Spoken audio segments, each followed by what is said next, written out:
estou aqui tentando compreender algumas coisas, né? Alguma loucura. Muitas vezes a gente pensa que esses caras aí, que esses comunistas, eles não são. Eles têm pé no chão, mas quando a gente pega pra ver as imagens, elas não mentem, né? Quanto à relação de loucura, né, e de adulação ao personalismo, né? Isso faz de compreensão, até mesmo os personalistas aí do Bolsonaro e do Lula. Eu assistindo aqui, estou numa parada de comemoração de 75 anos da Fundação da República Popular Democrática, entre aspas, né, relativa da Coreia do Norte, no caso. Então, assim, você vê tudo sincronizado, né, como se fossem robôs, assim, você vê até onde chega, né, a questão do Estado autoritário, do Estado máximo. E eu descobri um personagem aqui, por acaso, investigando um livro digital aí, eu até achei que ele fosse anarquista, mas não, muito pelo contrário, sabe? Ele vai mostrar aqui algumas situações aqui que vale a pena observar. Um livro de um sujeito chamado aí, Nikolai Bukharin. Eu tinha ouvido falar, Nikolai Bukharin. Escreveu a ABC do comunismo e tal. Parece que foi um grande militante que até peguei aqui rapidinho na internet. Foi um revolucionário, bolchevique russo, político soviético, filósofo marxista, prolífico autor sobre a teoria revolucionária. Quando jovem, ele passou 6 anos no exílio, trabalhando em estreita colaboração com os exilados Vladimir Lenin e Leon Trotsky. Após a Revolução de fevereiro de 1917, ele retornou a Moscou, onde suas credenciais bolchevistas lhe renderam o alto nível no partido, e após a Revolução de Outubro, ele se tornou editor do jornal Pravda. Esse jornal Pravda, vale a pena também, né? O jornal Pravda foi o principal jornal da União Soviética. Então, assim, tem negócio, né, de centralização, é o mesmo que a Globo tem feito aqui no Brasil. Né? A Globo trata-se de tornar aí uma versão atualizada do Pravda, né? Defender o governante, etc., para esconder os tropeços, os crimes, etc., tudo em nome do partido. Né? Ele muda a cor também no canal, dá o nome, etc., para se adequar mais à missão. Esse Bukharin escreveu um livro sobre a diferença entre anarquista e comunismo científico, e eu coloquei aqui assim, Bukharin, beleza, tá gravando.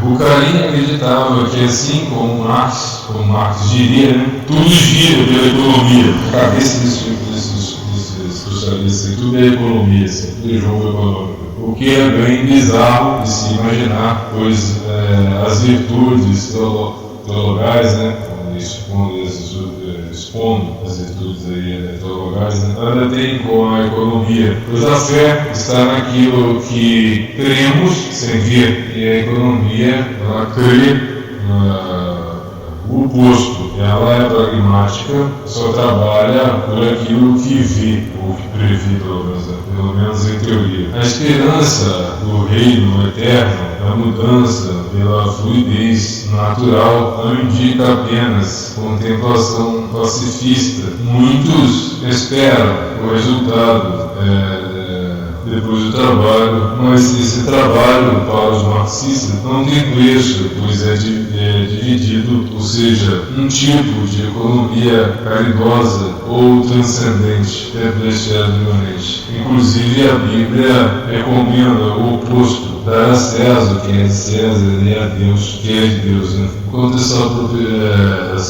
eles criam um Marte através do personalismo, a figura de um ditador que diz o que é para fazer, o que não é para fazer. Deus deu a Bíblia o livre-arbítrio, né? Então, assim, lógico que as pessoas pagam as consequências nessa e na outra vida, mas ainda assim elas têm liberdade diferente do socialismo. A Bíblia recomenda o oposto, para César o que é de César, Deus o que é de Deus, e lhe cabe, pois não devemos crer no governante como um Deus, né? Como um Deus improvisado, só porque ele rouba dos outros com altos impostos, né, e devolve para o pobre, né, para o contribuinte, aquilo que já é dele. Né. Você se engana aqui que acha que fulano de tal é presidente e ajuda, não, nós mesmos ajudamos através dos tributos e impostos que nós assim, encaminhamos esses impostos para cá, para lá, mas é lógico, né? Agora ele viaja para cima e para baixo, para a Islândia, gastando o nosso dinheiro. Né? Todos aqueles que se propuseram a reduzir o salário dos três poderes pereceram de alguma maneira. É assim que é no sistema socialista. De repente cai um avião, né? De repente acontece um desastre aí, de repente alguém dá uma facada, etc. Parece que o autor engaja o livro evidenciando as contradições entre comunismo. Teve uma impressão, tá? Eu fiz o livro para mostrar as diferenças do comunismo e do anarquismo, que também é algo curioso, né? Partindo do óbvio, né? Um é pelo Estado, crê que o Estado lhe ajudará através da massificação progressiva, né? Progressiva e opressiva, né? Como máquina transformadora, né, das mentalidades, né? De uma mente livre, de mentes livres, né? Uma mente livre e autônoma, como diria Kant, né? Ele é o contrário, o Kant é o contrário, né, o marxismo, né? Para uma mente independente e coletivista, né? Contra a emancipação, é o anti-iluminismo, né? Depois se dizem pró-ciência, né? Que não deixa, foram mentes livres que desenvolveram a arte e a ciência, e não presas.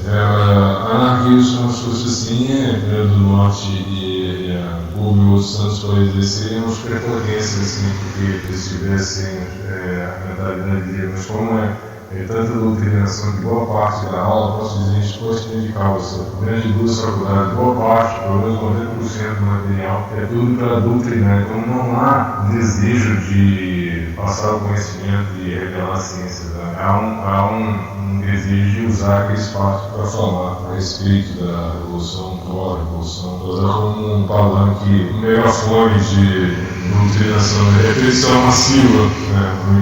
Repetir várias vezes para a verdade. Isso é o que o socialismo precisa fazer, porque eles têm que operar ativamente, né? Cabe a nós, conservadores, travar, como a praga do jornal da União Soviética, um órgão comunista central do Partido Comunista da União Soviética, 1918, 1980. Então, o que a Globo vem querendo, a Globo, a cultura privada.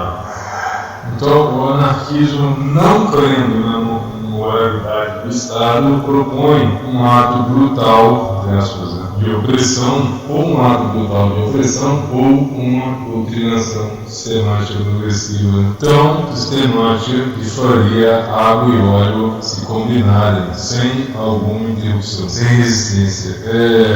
Abre aspas no livro, né? Uma citação aqui do livro. O comunismo científico vê no Estado a organização da classe dominante, um instrumento de opressão. Quer dizer, eles mesmos admitem que o governo é um instrumento de opressão. Olha só eles entregando jogo, entregando farinha. De opressão e violência. Eles admitiram que é o Estado libertando. Só que eles precisam usar esse Estado para doutrinar e controlar a grande massa. O país é grande, de gente precisa ter um órgão controlador que é antinatural ao socialismo. E por esse critério que não por esse critério que não reconhece um Estado do futuro. Em outras palavras, Marx quis usar o Estado que considera burguês como ferramenta de opressão, aquele negócio do parasita, né? Para amansar o sujeito. Isso nada tem com mudança, e sim restrições. Não está escrito isso aqui, mas eu pensei isso agora. Exatamente. Só o Estado atual é opressor e não podemos afirmar, parece que o ódio está no engajamento, na falta de engajamento dos empresários ou pessoas, não sei o que, da igreja. Para o comunista, a revolução não é para os seus filhos, não acontece de forma natural, ela deve ser imposta. Aquela ideia, né, enquanto acho que o anarquismo mesmo tem essa ideia também, de impor a revolução sem passar pelo socialismo, mas ambos comungam dessa ideia, né, de certa forma impor essa revolução, porque o Marx descobriu, né, que o ser humano sendo motor da história, sabe, ele inculcado a ideia de evolução produz evolução. Por isso essa repetição de evolução, tudo que você olha e faz tem espectro de evolução. Por isso o fantasma, o espectro do fantasma, esse espectro do fantasma já acontece. Por isso que eu escrevi ironiza falando do fantasma do comunismo, eles não conseguem perceber, eles estão dentro da bolsa, mas já está acontecendo já, cada dia mais, até a linguagem está ficando mais explícita com relação a quem diria que o Lula fosse falar que é a favor do fim da família dele, que lutou contra a família e que é simpatizante do que é um prazer, uma alegria se chamar de comunista. As coisas agora estão com pressa, então, e eles sabem quanto mais o tempo passar, menos de chance eles terão de ver a tal revolução. Então, para o comunista, a revolução não é para os seus filhos não acontece de forma natural, ela deve ser imposta. Augusto Conte, que imaginava a revolução de forma natural, progressiva, progressista. E aí, mais adiante, para que não haja classe neste futuro imaginário, que seria necessário mandar outro dilúvio, transformar opositores em sal, enterrá-los na areia, atolá-los na areia, tirá-los da caverna, torturá-los, expurgá-los, doutriná-los, enganá-los, e pergunta de interrogação.